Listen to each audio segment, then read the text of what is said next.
Saya ngalah terus loh, tapi ada batasnya. Ya, nggak ada. Pak Jokowi Ya harusnya disebutkan siapa gitu loh biar jelas. Nggak ada. Ya apa? Anunya apa? Pak Jokowi mungkin tahu Kepentingannya apa? Saya mengutus untuk itu. Kepentingannya apa? Coba logikanya. jadi tidak ada. Saya itu udah diem loh ya.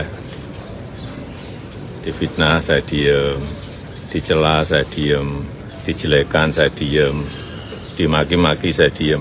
Saya ngalah terus loh, tapi ada batasnya. Ya. Terima kasih Bapak. Namanya selalu disebut sama PDI ya Pak ya? Masih bisa ngototkan. Ya, udah.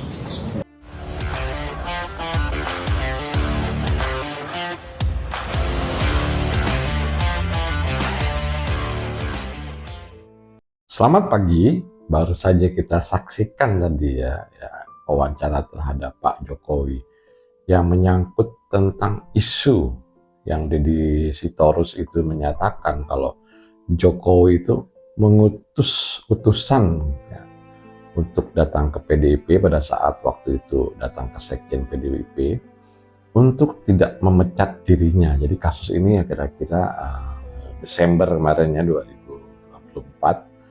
Nah ini dinyatakan atau pernyataan Deddy Sitorus itu membuat Jokowi itu kelihatan sekarang ya agak sedikit marah atau emosi lah boleh dikatakan seperti itu. Yang beliau menyatakan saya ini diem aja loh ya, difitnah diem gitu, dicaci maki diem dan lain-lain. Intinya Pak Jokowi ini selama ini diam saja terhadap ulah PDIP. Yang mana kalau kita lihat juga sebelum kasus ini, sebelum kasus pemecatan itu, Hasto juga kan sering atau banyak sekali itu ya di konten YouTube itu menceritakan lah pada waktu itu dari permintaan Pak Jokowi yang 3 periode ditolak, kemudian masa perpanjangan juga ditolak ya. Nah, ini menurut Pak Jokowi diam saja, tapi pada akhir wawancara tersebut ya kok ini ya dari marah tiba-tiba begitu disebut nah Bapak disebut terus sama PDIP kayak gitu. Nah ini kok jadi senyum-senyum. Dari yang tadinya kelihatan diem, santai, emosi naik, nah kok malah jadi senyum gitu. Ini kalau ahli membaca raut wajah itu, nanti bisa ceritain. Cuman sayangnya Pak Git bukan ahli dalam hal itu gitu ya. Jadi itu kan ekspresi wajah itu ya, orang ngomong, jadi ekspresi wajah itu mereka kan menyiratkan sesuatu yang ada di dalam hati mereka gitu.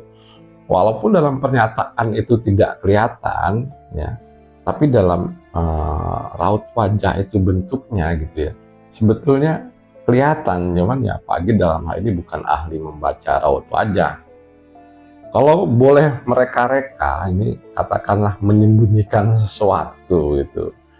Yang sebetulnya begini teman-teman ya. Dari awal cerita Hasto ya, narasi yang dibuat Hasto itu waktu dari minta penambahan 3 periode, terus menambah masa jabatan karena ada COVID gitu ya. Nah, hingga akhirnya terjadi pemecatan yang dinyatakan kalau Jokowi juga mengutus utusan untuk meminta supaya jangan dipecat gitu. Nah, ini cuman cerita aja, kalau boleh dikatakan memframing, dongeng yang sifatnya memframing, yang artinya tidak disertai dengan bukti-bukti real gitu. Nah ini ya kita tuh cuma dibingung-bingungin dengan isu-isu yang sebetulnya nggak penting, yang buat kepentingan politik mereka gitu. Yang akhirnya ya kalau kita ngobrol di katakanlah di warung kopi gitu, jadi berantem gara-gara ini tuh ada gitu. Karena bukan berantem pukul-pukulan, bukannya, maksudnya berantem diskusi tentang ini, yang satu bela ini, satu bela ini gitu. Wah, ini ora iki ngene, ora iki ngene. Tapi kan buktinya nggak ada, baru sekedar ucapan atau katakanlah sekedar narasi atau yang mengarahkan atau memframing seseorang itu ke arah sana. Dan ini juga ditanggapi diam dengan Pak Jokowi. Nah, saat ini Pak Jokowi mengatakan seperti itu, kebataran ke Pak Jokowi saat ini menyatakan kalau kesabaran ada batasnya. Ini juga baru berupa narasi, ya artinya coba buktiin dong Pak. Gitu. Artinya kita juga rakyat pengen tahu benar nggak kalau Pak Jokowi juga jangan omong aja gitu. Ya kerjain gitu, kasih bukti ke masyarakat gitu. Kita juga kan pengen tahu gitu mana sih yang benar gitu. Jokowi ada papa PDIP, pernyataannya muter sana, muter sini, yang atuh framing sana. Ya kebanyakan yang framing memang PDIP, tapi dalam hal ini, konteks ini kan Pak Jokowi sudah menyatakan kesabaran ada batasnya. Nah dengan itu ya mana buktikan aja. Kalau boleh Pak Git menirukan gayanya beliau itu ya seperti itu. Sekarang dibuktikan aja kalau kesabaran ada batasnya. Buktikan kalau sebuah pernyataan PDIP itu tidak benar. Kan negara ini negara hukum. Makanya tinggal mengeluarkan bukti-bukti yang ada kalau kesabaran ada batasnya dan narasi yang dibuat oleh para kader PDIP tersebut itu tidak benar. Nah ini penting gitu loh, penting artinya supaya kita tahu juga kalau kita tahu ya paling tidak 2009 besok dalam pemilu kita bisa menentukan siapa yang harus dipilih kan berdasarkan data dan fakta. Kalau cuma sekedar framing dari PDIP, framing dari Pak Jokowi yang nggak selesai, cuman ibaratnya pingpong, pakpok gitu. Ya begitulah isu politik ya, artinya dengan membuat framing mereka akan istilahnya membuat masyarakat itu tarik atau tidak tertarik.